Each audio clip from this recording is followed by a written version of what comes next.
What do you actually do when you have the lead? I help agency owners, business owners, agency owners optimize their high ticket sales. I'm really good at this product. I'm really good at doing this thing, my product SEO. But I know if we were to do like paid ads and monitor that, we'd be able to very quickly work out. And on top of that, from the SEO perspective, is you obviously working out why do you want to rank, right? Yeah. You want to rank because you want more money, right? More people are doing SEO than ever, but that doesn't mean that they have any idea of really how to explain SEO. It's like all these people are doing SEO, they just become agency owners, but then they're like, oh, now what? I need clients, basically. We're going to get about 50 searches. We're guaranteed you're going to get in the top 3. What keywords are probably better for the customer, so you're getting a quicker ROI? Yeah, I mean, like, look, like, if you buy a product on Amazon, is it possible to have too many good reviews for a product? No, it's about testing. You know, you test in sales, just like SEO. You test, you see what works.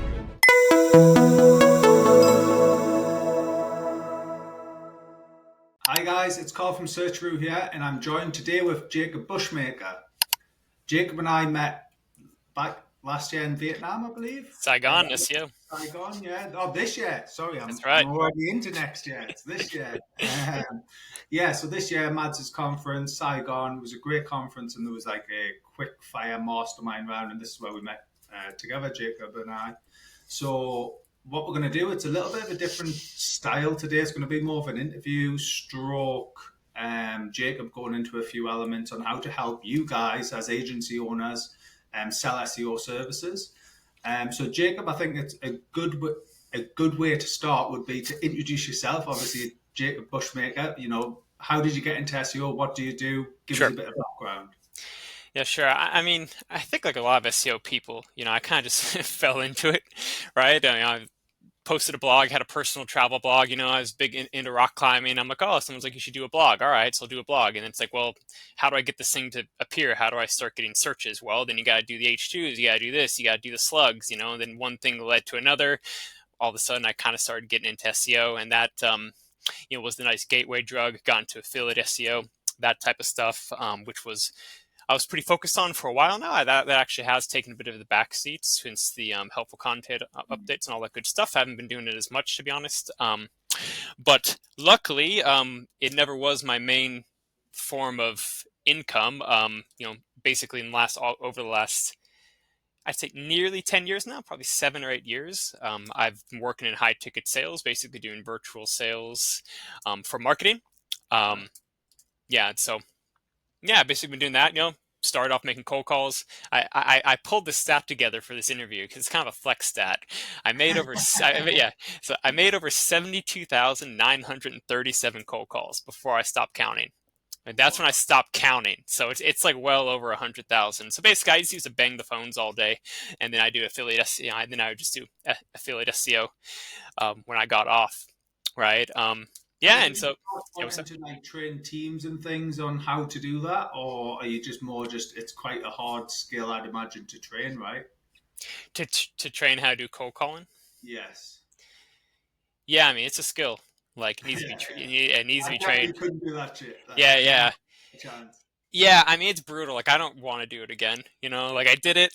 I've done it. I've cut my teeth, right? But now basically, I do a lot more of the closing calls, like you know, video calls. You know, actually with the clients. That's actually the fun stuff. The cold calling is a necessary evil. But yeah, so now you know, with time, you know, you get the people under you doing the cold calls, and then you don't actually have to be on the phones quite as much. You awesome. know. Yeah. So then, what are you up to now then? So obviously, you went into the high affiliate ticket stuff for the last 10 years, and then what are you doing now? Yeah, I mean, essentially now I help agency owners, business owners, agency owners optimize their high ticket sales for the high ticket sales systems, I should say, for immediate and long term success. So basically, I train people how to make sales online, virtual sales. And with a lot of them, does it tend to be the actual agency owner themselves, or do they have like a sales team in place? And then how do you go about implementing, you know, like SOPs for that sales team, or do you kind of integrate in for a period of time and try and train them up? Yeah, I mean, typically there's kind of like two schools of thought. It's kind of like you can get someone from like 0 to 60. Like I don't really know how this sales thing. I just am good at SEO, but I need clients, right? That's kind of one client. The other client is you have a bigger, how to say it, like a bigger company, you might have some sales guys and how to get them from 60 to 100, how to actually get them to scale. I typically focus with people in that beginning stage that are just like, hey, look, I'm really good at this product. I'm really good doing this thing, my product SEO, doing marketing, but I don't know anything about how to get on the phone and actually make people want to sign up, right? And that's typically what I'm focusing on. Yeah. And are you educating them on like a cold calling process? So like, are you sort of telling them how to find the leads and all of that sort of stuff, and then they go out and they just Yeah. almost start hitting the stuff? Yeah. I do help with cold calling. Actually, for instance, a couple dudes I had, they were Brazilian doing local SEO. I was teaching them how to cold call. So yes, but really the specialty, like what I really like to focus on is what do you actually do when you have the lead? From basically lead, what do you How say? to get That's right. Yeah. It's right. How to nurture the lead, how to actually structure the pitch, what to say on those calls, getting your pitch deck, your slides set up. The whole sales process is more what I focus on. So Yeah. then, so do you have to do a lot of the time where you're sort of focusing on the client's sort of goals or what their targets are and sort of structuring what you're delivering based off that? Do you kind of mean like structuring the offer based Yes. on? Well, yeah, I mean, definitely. I mean, every offer is pretty different.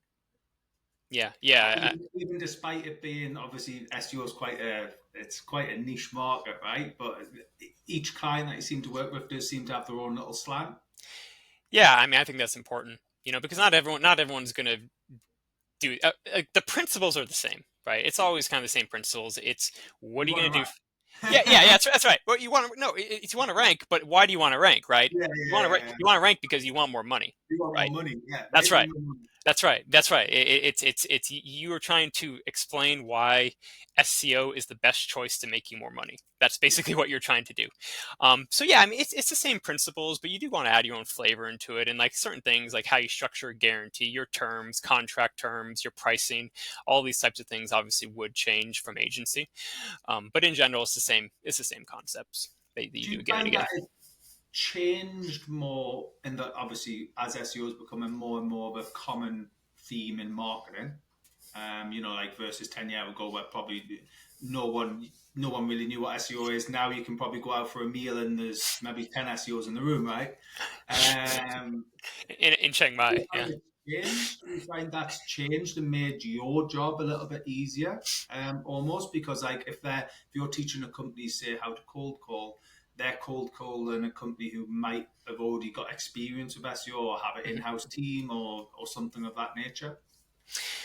I mean, I'd say it changed just because, yeah, I mean, with more people doing SEO, there's more people are doing SEO than ever, but that doesn't mean that they have any idea of really how to explain SEO or really Yeah. explain the value of it. So in that regard, yeah, I mean, that's basically why I have a job. Why people need this is because it's like all these people are doing SEO, they just become agency owners, but then they're like, oh, now what? I need clients, basically. Um, yeah, so I'd definitely say that's kind of been the change there. So how would you go about calculating like obviously we just mentioned, every client wants money. Yeah, Essentially that's what it comes down to. They want to yep, make more money. that's Every right. business should most businesses should align with that moral sort of compass. So how do you go about calculating an ROI for them? Yeah, sure.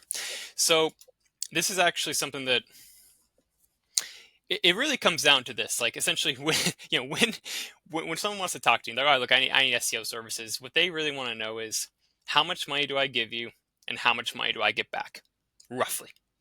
Obviously, it's in you can't say exactly, but yeah. So ROI is basically the whole sale. So the way you typically, it's pretty easy. You typically would break it down, and you want to get the average cost of whatever the product is this person's selling, right? You want to have roughly an idea of what the search volume is, the actual number of leads you're going to be generating. Clicks, once they're in the top three, for instance, we can estimate if we're in the top three, top two, whatever, we're going to get this many clicks. And then essentially you want to know what your profit margin is, right? And then you want to know what your close rate is, essentially. Yeah. And with all those numbers, you can basically get a really good ROI. And I have a calculator that I actually like to pull up when I'm on the calls, and I usually get their numbers. Like, what's your average client value? 2 grand. Okay, put it in. Like, okay, we see on Ahrefs you're gonna get about 50 searches. We're guaranteed you're gonna get in the top three. That should roughly be, conservatively, whatever, 15 clicks a month, 20 clicks a month, right? And then you can get those numbers and then show them roughly how many new clients they should get from those from ranking in those search terms. So when you're doing that principle, obviously we all know SEO, especially nowadays, takes time, Hmm. right? So do you ever think to the customer, you know what, let's do a trial run or a practice run, and we'll do paid ads because they're going to get instant feedback. Hmm. You're going to then, because some of these customers that you're working with might not actually even know what their close rate is and things, right? Yep. They've probably never ever tracked that metric until you've Yeah, mentioned it, and you're like, that's right. I should probably track that. That's good to know. Yeah, yeah. So do you ever think like that could be a good avenue for them? Because some, I know, like even within Searcharoo, we don't get a huge amount of cold leads in. So if I'm being honest, I wouldn't be able to tell you what our close rate is at all. Like it is what it is. It happens. Yeah, yeah. But I know if we were to do like paid ads and monitor that, we'd be able to very quickly work out. And on top of that, from the SEO perspective, is you obviously working out what keywords are probably better for the customer, so you're getting a quicker ROI for them. Hmm. I don't know if you've ever considered that as a quicker route for them. I mean, I think it's a really good route. I just haven't found, not all SEO guys, SEO agencies do paid ads as well. However, this is an entire tactic, as you probably know, rank and rent, right? There's an Yeah, entire business based on this. You can either yeah, build the site before and just kind of see what happens and get the clicks, or you can run the ads, get the actual click, actual data, and then sell those ads, sell those leads, and then you take the money and make the site. yeah. Which, as you might imagine, that's probably a better way to go about it. Yeah, It is sometimes. It is yeah. also, obviously, it can hurt It can't sometimes. Like hurt. Okay. when Google algorithm updates come out and Yeah, things go a bit sideways, and yeah, you've got companies relying on yeah, 500 leads a day and they're down to 10. yeah. That can be painful. Um, But yeah, but what I'd say though, to your point though, is like that normally isn't an option. They normally don't have the paper the paid ads option. So what you typically do in that case is, that's why it's so important to have testimonial case studies, have similar markets, similar, like, I did this in this city with this search term. It's similar size, similar, similar this, and this is what happened. do you That's, have them reveal the search term, or do I because ask obviously them? it's like some customers or their clients, for instance, might be a little bit. I know from Searcharoo, Hmm. they very much do not show our URL. We don't mind being in a case study, but you kind of have to not show URLs and things. So obviously we can't like be specific on, let's say dumpster rental Philadelphia. We can't then say, oh, our client's position one, because then all it takes is someone to go in or even Google to say it and go, well, they're Yeah, clearly link building and SEO. yeah. So do you have customers where is it the same where they're probably hiding, saying, we've worked in this city and, achieved top 3 rankings? Yeah, I mean, I wouldn't say necessarily make those things publicly available on the website, without their Like only permission. when on the But when you're call. on the call with Oh, this, yeah, that's a little different, right? This might be something that's on your pitch deck, like your actual yeah, slideshow that you don't make publicly available. That's how I'd handle that. I mean, of course, you wouldn't want to put these things online without permission, or exactly. if it's going to damage their business, you wouldn't do that. Yeah, So would but you say that's like the key to gaining the credibility for the customer? Like oh yeah, how many, is there like a sweet spot on how many you should have? testimonials, Yeah. as many as you can. This one's so great to see. Here's another No, one. Here's just another one. Here's another one. Yeah, I mean, like, look, like, if you buy a product on Amazon, Yeah. is it possible to have too many good reviews for a product? No. You're just No. like, fuck yeah, I'll buy that thing. You know, But on like, for instance, that's what I think. like for instance on Amazon, you can read a couple and then move off. But if you're doing the pitch with the customer, do you just kind of give a few examples and say there's loads more? I can send you across Yeah, the pitch if you want to have a read through. what you just said. Yeah, Right. what you just said, and you do want to layer it in strategically in your sales processes. Goes back to having a process. When you first reach out and you send the initial email, you can even put it in the reminders, the calendar reminders. With Calendly, you can set the things. You can actually start sending them this stuff, so they'll have a chance to start to, what's the term, digest these things before the call. and even mention it to them. I usually like to mention it to them. Hey, just so you know, I'm going to send you this article. It's got some reviews on there. It's got a couple case studies. This one in particular is in a similar size city. I take a look at that one, and then we'll talk on Friday. Okay, and then you can also put it on your pitch deck as well and kind of layer it in. Right. And I guess with that, it probably reduces the chance of them not showing up. 100%. Yeah.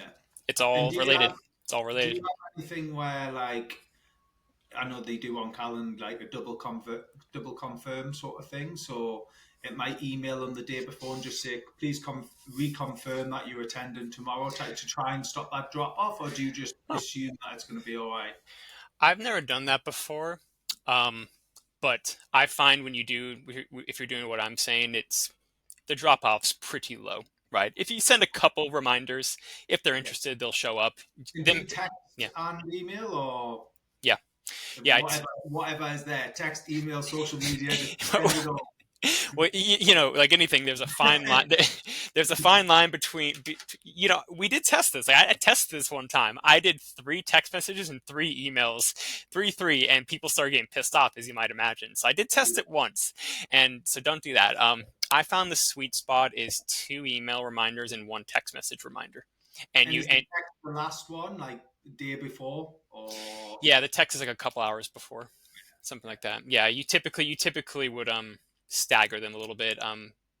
Yeah, I think I do like 1 day before, 4 hours before email, and then a text like an hour or 2 hours before, something like that. Like, it's not rocket science. Just give it a try, and you'll probably see the show up rates go up. Yeah, Okay. yeah, because I know that would be one of the. Well, I know even from our side, we have like a Calendly and like calls and things, and we do have to have like reminders, and we do sometimes get people not showing up, or obviously reorganizing, but it just kind of is what it is. I mean, it's gonna happen. It's gonna It's going happen. to happen It's gonna exactly. happen. It's fine. That's gonna happen. Yeah. In fact, I'm pretty sure last week. So just so the crowd know, I'm pretty sure we were meant to have this in last week, but I didn't show up. So That's right. I'm That's owning right. that. That was my fault. And the follow up got him. You got me back. The magic's in the follow up. They always say that, but it's true. That's right. So how do you then? How do you offer advice on how to structure their offer? How do you go about that? Yeah. Okay. Yeah. So there's a few different parts to this. So basically, I break it down to 3 sections. There's the initial part, which essentially is the qualifying questions, just getting to know the client, legitimately getting to know if they're a good fit if you're a good fit to work together mutually, if they have budget, they need SEO, all that good stuff, right? That's all part of the qualifiers. Okay, you're trying to understand their business. So let's break that down. So like that's like you want to understand their current business, where they're at, revenue, employees, things like this. I typically like to ask, what's their vision? Where are they trying to get to? Right? You're here now. Where do you want to be? Yeah, Sometimes they're like, sometimes people are like, oh yeah, I'm just trying to be done. I'm trying to sell. I'm trying to retire or whatever. It's probably good to know that, right? yeah, And then I'll typically go into their issues. What's stopping them from getting there. A lot of times they'll say marketing. That's why they're on the call with you. I need more clients, right? And then I'll typically go into more industry specific questions like, are you doing SEO right now? What are you doing? Are you doing link building? You doing this, that, to try and really hone in on what their current situation is and just see if it's a good fit. And so that's kind of step one. And that's if I was to give a biggest, like if it's like a pie graph of like 3 sections, that's like 60-70% of the sale is really that upper section, is getting to know them, really understanding their business, their problems, and seeing if you're a good fit. So That's where you then are start. you almost taking notes on all of this at this stage for, then in the future Yeah. you can kind of come back to it. So Oh you've yeah. got like a profile of that customer. Yeah. 100%. And I also like to here's a little sneaky bonus tip, guys. I also like to sprinkle in some of those questions that I was talking before about the ROI, just roughly get an idea. Yeah, so roughly what's your average client value? Right. So then you start to get their numbers. And then when I go over the ROI calculator, I actually plop their numbers in there. And so then they can't really argue with them. So Yeah. yeah, that's what I like to do. Yeah. Yeah. So then Um, what are the like common objections from the customer's point of view in that? So about the offer, what do they tend to object like to? just in general. what people tend to object? It's too expensive. Yeah, yeah, Goddamn money. That's all it ever comes that's right. down to. Yeah, yeah. So I was gonna say, yeah. So typically, yeah. Then you move into the offer, right? That's like the second part. You go into the offer. You actually explain what you do, how you can help them. Um, yeah. Most common objections. It basically comes down to two things, right? It is like, can you how much money are they going to make, ROI, and can you actually do it? Like, are you legit? Can you do it? Do you have the skills? It essentially comes down to, yeah, like your that goes down to your that comes back to your testimonials and things like that. Those are like the really big two things that you have to try and overcome. Yeah. So I guess that's where, like, obviously our method of the rank and rent model, where we own the website, there's no cost at all to the customer, is like pretty unique in that sense, because the reality is there's no cost to them. Hmm. Therefore, if we can't deliver, there's no outlay from them, right? So they haven't actually wasted any money, because and all we could actually deliver is a positive ROI. Because even if we get one conversion, they've not spent anything. Do you do a per lead model typically, or do you do a flat rate normally? Just depends. It Depends depends. on the Okay. need. So some flat rate. If I'm being honest, most of them tend to be flat rate, and then that Okay. rate will move up based off how many leads they kind of get in. So it'd be Okay. like a structure that increases over time. Or if it's like a really lucrative niche, obviously it could be based off a percentage of profit model. But again, you're relying on the customer being very, very open and honest, which, the best of the ability isn't always the case. But yeah, you try as good as possible.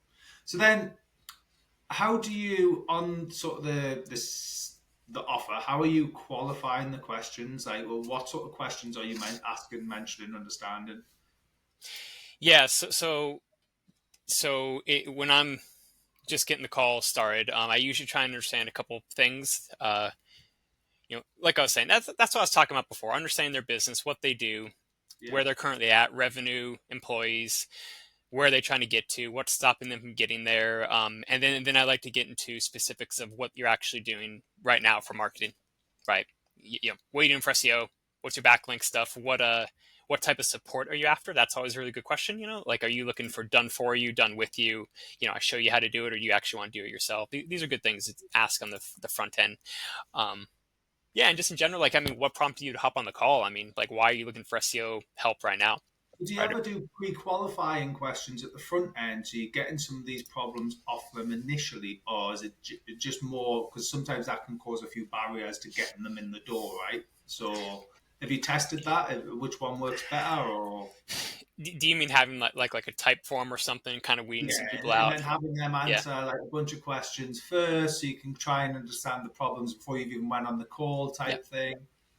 Um, yeah. Of course, you're gonna. That means the lead's gonna be more qualified when you get on the call with them, 100%.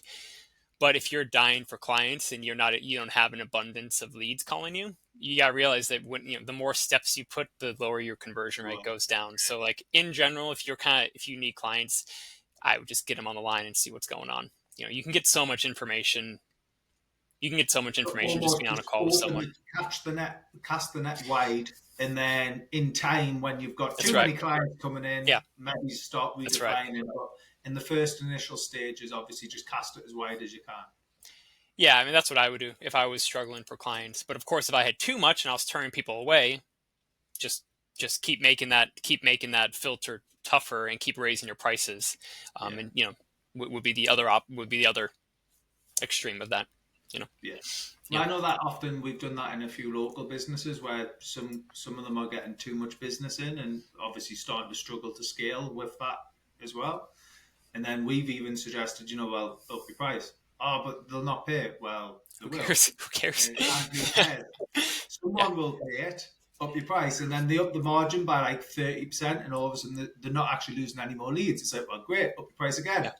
I can't I believe can't people are. I can't believe people fight on that. I've heard that too so much. much. People are like, no, I can't do that. I'm like, yes, you can. Just I was up like, it. guess what? If it starts drying up, lower your price. You can go either way. You know what I mean? If That's the right. leads are drying up and you're losing too many, then lower your price. You've went Yeah. too far. And then do the same again next year. And over Yeah. time, guess what? You're probably increasing your prices.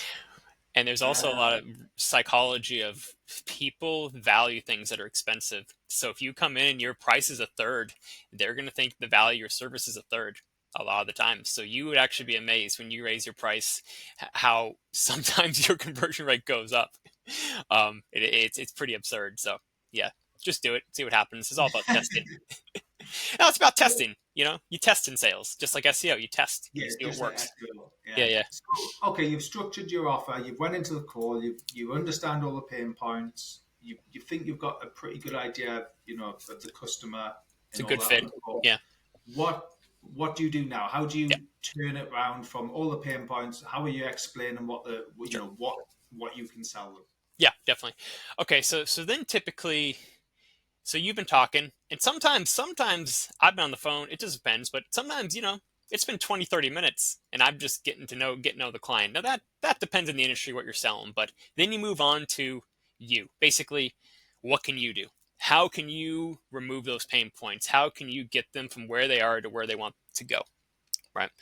I typically would start with a little bit, explain my background, right? Who Yeah. I am, what I do, my experience, show a few flex stats, explain how the service works, actually what they're going to get, give the price, give some deliverables, add a guarantee as well, some sort of guarantee, like for instance, an SEO, we guarantee you're going to be the top three positions for your search term within 6 months, or we work for free until you get there.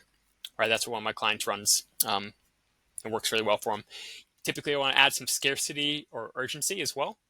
After that, hey, just so you know, we're a small agency. We're a boutique firm. We only can take on a handful of clients, and right now we're nearly at capacity. I got a couple other calls this week, so if you want to lock this in, this is what I'd suggest we do. Okay, and then you basically move forward into the closing after that point. Yeah. So then with that, so obviously the scarcity element, would you then almost, because it's SEO and obviously you can't really have two customers in the one area type thing, would you say, look, Yeah. we only take one Yeah. customer in the area Yeah. and we're speaking to competitor name and other competitor tomorrow. Oh Do yeah. you want to lock in and I'll cancel these calls today? What you just Um, said works so well. Yeah, right. and it hurts too, especially when they know the competitor. Oh, I Would love. you Oh, they would you love. do that then on your first part when you're trying to understand them a bit more? Try and find out about competitors and things to then chuck that in later on. That's some ninja shit. Yeah, Yeah, yeah, yeah. If you can get an idea, if you can get them to say it, yeah. um, oh yeah, that's the stuff that really And works well. sometimes I've noticed in some local issues they're like, that motherfucker, like, I just need to beat them. I just need to beat them. They're saying this, and you're like, yeah, that's no problem. Yeah, no problem. Right, yeah, Yeah, yeah, I'm using this later. yeah. That's good. Yeah, yeah, yeah. So it's good. So that one's really good. Really good. Mention the competitor, and like you say, like in local SEO, rank the rent. You're doing one spot. You have one spot. And I'm calling every contractor in town. There's 40 Yeah, yeah, contractors, and I'm going to call everyone, and the next guy is going to sign up. So do you want it? yeah. And, Wow. and that stuff's powerful, right? And then sort of what as a expectation of sort of closing rate are people typically looking at? If you were to follow that sort of whole structure, what sort Hmm. of closing rate would you say based off the 72,000 phone calls that you've done? What sort of Yeah, closing rate are you typically looking at? yeah, yeah, yeah. When I was killing it, I was in the 40% closing rate. Um, Wow. but that's sometimes these things ebb and flow. Like I don't know what it is. Like I don't know if it's the economy or if it's just like it can't be. It must be you. Like sometimes you're just on it and you just close everything. But also you hit troughs as well where you can't close a door. And so like Yeah. yeah, You can probably turn your microphone on to speak to them. yeah, yeah. I mean a kind of abysmal closing rate would be like 15 to 20%. Right. So Yeah, that's what you would consider pretty bad at this stage. If you've got through the whole I would. pitch, I would. 15 to 20% is terrible. Yeah, I would. Yeah, if you have a good offer, if you have a good Yeah. offer and you're doing the things I'm saying, you're sprinkling in the testimonials. A lot of this has to do with the sales agent as well. That's why sales is a skill. It's about how you speak, how you present yourself. Right? You have to Yeah. come off as an authority, someone who's confident, speaking well. All these things really project a lot of confidence, and it's really important in sales. Yeah. Hmm. And then what would you say out of all of that, in terms of percentages, where would you sort of lean on, like 80% of your call is done in this section? So maybe, finding out the information that is actually literally 80% of the call. It could be 20 and then 10, oh, sorry, 10 and 10. Hmm. Or how would you structure that? So if you work on it, obviously, because I'd imagine would take some time for a customer to, like, almost, sorry, not a customer, a client of yours to get the offer together, start to understand, and like to streamline all these processes. Hmm. how how much would you say, in terms of confidence from your point of view, is, yeah, split percentage wise? Are you talking about like the parts of the pitch, essentially? Yes. Yeah. Yeah, I mean, the majority by far is the front end, Okay. is getting to know the client, getting to know the client, listening, active listening, and really understanding them, letting them know that you really care and understand. That's the that's so important. Yeah, I usually say like 60-70% of the pitch of the sale is them talking. You're not saying anything, and you're Yeah, you're listening. just taking notes. You're You're just taking taking notes, notes. and you're Yeah. getting info, and you're formulating your attack, and that's the right word. You're formulating your strategy. Yeah, Sorry, it's all right. It's all we right. can have Freudian slip there. Sorry. Anyway, you're getting the info right, and just Yeah. seeing legitimately You're if working it's a good out fit. how you can help this person, If or you if you if can't. or if you can't, that's right, Yeah. and you're making the decision. And And then, with yep, that in mind as well, would you ever be inclined that, you know what, you're not a great fit for me type thing, but Steve over there, he does a great job. I'm gonna, if you wouldn't mind, I'll pass your details through to him, and you guys might be able to hit it off. Have you ever noticed that that actually passes even more trust your way, because you've literally said to the client, look, it's not going to work with yeah, us, and they almost like, come on, I want to work with you. You're like, nah, sorry, you're not big enough. You haven't got enough aspirations yeah, or whatever, and go from there. Do you find that works well, or? yeah. Actually, about 2 weeks ago, or no, maybe it was like a month ago. I said that to someone, and he's just like, no, I want to work with you. Like, all right, yeah, yeah. So it's really powerful because Yeah, it's. I mean, I always I always think of it. I think of it as like a courtship. Like that's really how I think of it. It's like if you come in really strong, you see the girl, you come in strong, like, hey, how's it going? What she's gonna be? She's like, whoa, yeah, like, oh. But if you come in kind of casual, smooth, I don't need this. I got, like it's the same vibe. Like, it's okay. Like let's just see if it's a good fit together. And it's the same thing, right? And so yeah. that's how I like to look at it, in my own head. But yeah, but dude, yeah, I mean, Like like a, I would it's definitely like say the that. pure artistry of the sales world. Is that what you're trying to say? That's what it's all about. A few little negatives, chuck that in. Yeah, exactly. But yeah, man. Yeah, I mean, I say that all the time when it's true. Also, there's ethics involved as well. If you don't think you're a good fit and you can't help them and you don't see their money seeing a good ROI, that's up to you. But I personally, like to end the call at that point. Yeah. And Hmm. then what do you do? What's your follow up process from there? So you've had the pitch. Yeah. It all seemed to go well. What's your immediate steps after you've just hung up the phone? What's Yeah. now your next steps? Yeah. Um. So as always, it depends. It depends on your product, your service. It depends legitimately. A lot of this comes down to legitimately how you work as a business, what you need to get started. But the number one takeaway I'd say in general is you never end a call without having another follow up call booked. That's like the number one takeaway. So And you're if you booking that at the end of the call, like while you're on so. the call with them, you pull up your calendar. You pull up your calendar. You're like, okay, look, so let's just say standard, like how I do it, like my coaching clients. Like, oh, look, so I think this is a good fit, man. So let's get into it. So this is what I'm going to do. So I'm going to send you a proposal right now with what we talked about. It's got my pricing in there. It's got everything in writing. You can take a look at that. I'll send you the DocuSign. I'm also going to send you the payment link for the deposit we talked about as well. If you feel comfortable, feel free to go ahead and pay that. If you do want to talk one more time before you move forward, that's great. Let's just set up that follow up call right now, and then we can just go from there. Okay. That's usually how I'd word it, Yeah. right? And then I'm in there, and so then you'll send them the info. You give them the ability to basically close, do the thing at their own. But if they need another call, they're not comfortable. You already have that time booked in to then, um, help them as you can. And then if they did already pay, which a lot of times they do, when you handle it that way, then the next call is just going to be the onboarding call of just seeing what's up. Yeah. And then let's say, for instance, because obviously there is still going to be drop off at this stage Of potentially. course, of You know, course. 60% maybe if you're very Hmm. good, 6% on the drop off. Do you Yep. then, if it is going that way, so it looks like they're just going to drop off, do you provide them like not a problem? You know, it's obviously not a good fit for you right now, but here's a few little tips that we'd suggest just to help improve your website, and then move on. So then you're giving them a little bit of sort of the, you know, with SEO services or whatever service it is that they're offering, there's probably a few little bits that are going to take minimal time for them to quickly Hmm. do. You know, like an Ahrefs audit report, or they've got a bunch of URLs that are wrong or something. Sure.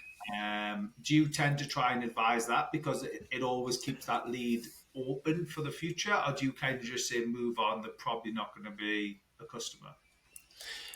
Oh, it's definitely always open in the future, even if they don't move forward Yeah, that today, because most of the time it has nothing to do with you.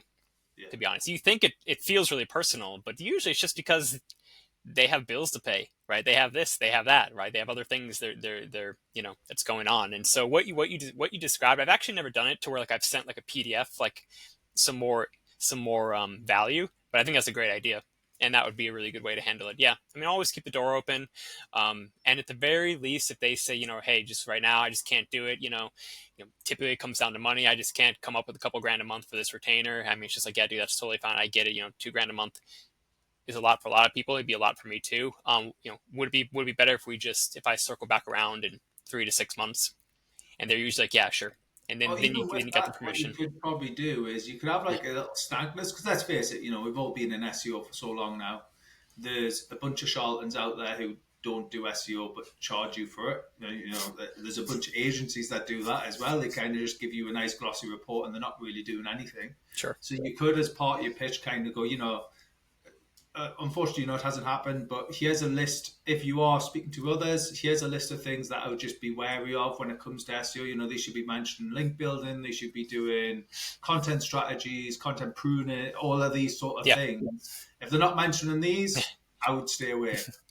Just a Um, bit of guidance. I've did this exact same thing with our when with our when I was selling leads, right? I'm doing it for lawyers in the U.S. Like it was the same thing. It was like, look, just so you know, if you're talking to someone else competitor, that's totally fine. Like if they're going to lock you into a contract, be wary. They're contractually obligating you to buy their product. It's usually a red flag, right? Make Yeah. sure that the leads, for instance, make sure the leads are exclusive. You want to make sure they're only going to you, right? So yeah, absolutely. That's a very powerful thing to do.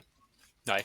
What Also, was what you can do in the pitch as well is make comparisons, right? Because you might say, look, like let's go to a rank and run site. You might say, hey, look, yeah, so just so you know, we're going to be sending the lead to you. You're the only person we're going to be working with in the town. If you don't let them know that that's a big deal, that the lead just goes to you, that's not industry standard. That we're only going to be ranking you.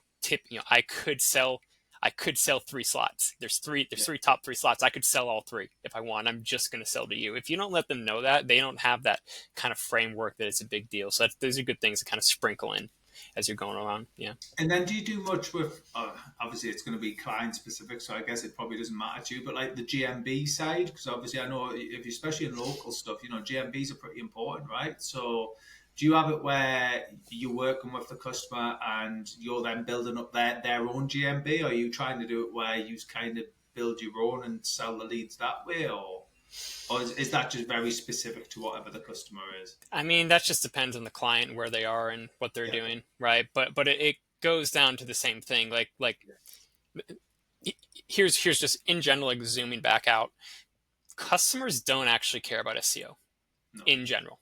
They don't. They really don't. They don't care what a GMB is. Like, I don't care. I just want more people coming into my business. I just yeah, want more walk-ins. I don't care really how you do it. yeah, You know, yeah, so you don't even need to get in GMBs and local lists. Yeah, it's good to say a little bit of these things so you sound authoritative, but most people they're just gonna get that glazed over deer in the headlights look. So it goes back to the same thing. ROI, money, what are they gonna get? What am I gonna give you? What am I gonna get back? So That's what it that's an comes down to. interesting topic, though. So then, Yeah. obviously, I'm quite technical SEO. I love SEO to bits. Probably not the best sales guy, but maybe that's because I am too technical. So if I go on a phone call, I'm going into the website, I'm saying you should be fixing all of this, fixing all that, and they're just going, Yeah, I mean, you probably get a lot of that, like, yeah, right? Yeah, like yeah, shit, you know what you're talking about, but I have no idea what you're saying to me yeah, right yeah, now in a foreign yeah. language. I mean, Wouldn't you there's say that's like a key element or problem though with SEO agency owners is it is especially once you are, can do the work, they probably go too technical as opposed to thinking like the business owner. They're thinking like the SEO. 100%. It's like one of the biggest things I see is SEO people. They talk too much about SEO, which Yeah. makes sense because they're They live super and breathe it. yeah, they're Yeah. super obsessed with it. They're total nerds on it, so it makes sense. But like, you have to realize, like, no one else cares. Like, just I'm just being real. Like, and this is from one SEO guy to another SEO guy. Okay, Yeah. like the clients, they rarely care. I should say rarely. Yeah. Now, this is also why the qualifying questions, you can unearth these things, because, as I said, you're going to ask about what you're doing for SEO, and so maybe the guy's going to be like, oh yeah, well, I do my own SEO, I do this and that. So maybe the business owner is really into it. They're usually not, right? So with that, which is also you sort of stumbled on something there, is it very important that you're getting in with the business owner? Because obviously it could be a slightly different conversation if you're speaking to their head of marketing, because the Yeah, head of marketing might be thinking, well, you're just coming for my job type thing. You see you what do I mean? you do get that sometimes. Yeah, Yeah. So yeah. how do you try to any agency owners out there? How do you try to make sure they get in with the right person, right?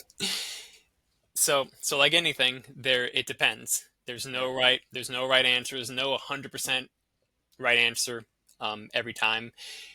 One of the things which is a good question to ask on the front end for this reason um, is there anyone else you need to run this by before making a decision? Yeah. All right, do you have any partners? And so these are the types of things you can kind of get a good idea from at the beginning of the call. And usually, if they say, "Yeah, like I have a partner, I have a partner, I need to run it by him," you typically will know it's going to be a multiple call close. And so you might not even try to close the Yeah. deal in that some circumstance, right? Because if you do try and close and they resist you, that gets you out of rapport. You usually don't want to get that So would you vibe try, going on. try and like lead it on to say, oh, well, do you want to try and collate a time where all three of us or four of us can hop on a call, or do you just try to just It's a good push them down question, the man. road? That's a good question, man. And I've done it both ways. And I used to have a really strict rule: if it wasn't the decision maker, I wouldn't pitch him. Just Right. no. And I succeeded in pissing a lot of people off, and also just I think letting a lot of deals kind of fall through my fingertips, to where a lot of companies, you just have to go through the marketing manager. You have to go through this person. So it's Yeah. basically going to be, you basically remember, you're going to be pitching this person. Then you're probably going to have to, if you do good, you're going to sell the first person. Then you're going to have to do another call and basically re-pitch and Sell, sell the next sell person. the second person. Yeah. Yeah. And that's what I would suggest doing. So Yeah. would you then retweak your whole because you've got all the details off them then, or from the first person, you're then retweaking your offer slightly for the Yeah. next the Yeah. second person, so it's all very related, or do you just kind of bring Yeah. up the same? Everyone Yeah. likes to talk about themselves, right? So do Yeah. you just kind of like Yeah. bring the offer on? Yeah, man, you're asking good questions, and like, these are things you kind of just gotta kind of just feel it out with time. But you basically do the same pitch, because just assume that the marketing manager, they didn't explain it correctly, Yeah, because even if they did explain it, they're not going to explain it as good as you, as good as the ever. owner. Yeah. As good as the owner. No one can explain your service as good as you can. So why are you letting a third party do it? And Right. what's interesting with that, though, because just as a plain caveat to this, what would be interesting is sometimes you're on the call speaking to their head of marketing, and they've got a complete disconnect with their owner. Like the talk, it's almost like they're talking about two different businesses here. Do you then obviously because it's the owner you need to convert, not the marketing manager? Do Yeah. you kind of almost mention this like on the call, like, oh, that's interesting because such and such said this, and kind of chucking them under the bus, or do you just kind of leave that in the background? As sort of, well, I know there's going to be a disconnect here, so I might have to tweak the service package slightly to sort of mean both parties. hmm I probably wouldn't poke the Yeah. bear too much, but that's up to you. I mean, look, like this is just my way I do sales. There's a lot of things you can do to poke the bear and kind of like you can, and it works. It Yeah. works with, particularly with certain buyer profiles, right? When you Yeah. start to get good at reading the person's personality, yeah, you can start to do that stuff. But I don't really do that. I would just, just like, oh yeah, totally. I would take the high road, just like, oh yeah, totally. I get it. Things get misinterpreted, or we go over a lot of information really quickly. That's totally fine. This is the deal, and then I would explain, the what's going on, right? Yeah. Awesome. No, so this has been an amazing interview, obviously, with Jacob. A totally different element to the channel. How can people get hold of you, Jacob, if they want to book in Yeah. for some good talking to you? Yeah. Also, yeah. So, first, head over my YouTube channel. Follow me. Follow me. It's just Jacob Bushmaker. At Jacob Bushmaker, search me. I'm sure you'll be able to find that. Or you can go email me at jacob@thesalesformula.com. All right. So those would be the two best ways. You can just email me directly. Awesome. And now signing off, I am going to chuck a little bit at you. Is there any key tip that you would chuck out there as a little sign off, a little giveaway? What is one of the fundamentals to all of this? Um, Focus really heavily on the front end of the script, qualifying questions, getting to know them, particularly SEO guys. We're kind of nerdy introverts, right? Like, we just want to like get to the numbers. It's not about that. You got to get to know the client and their goals. So focus on that. I can't stress that that's one of the biggest parts of the sale. And also don't talk so much about SEO, the technical stuff. Your client doesn't really know, doesn't really care. Awesome. Yeah. Right. Cheers, Jacob. Cheers for coming on. All right. Thanks, man. Thanks, Carl.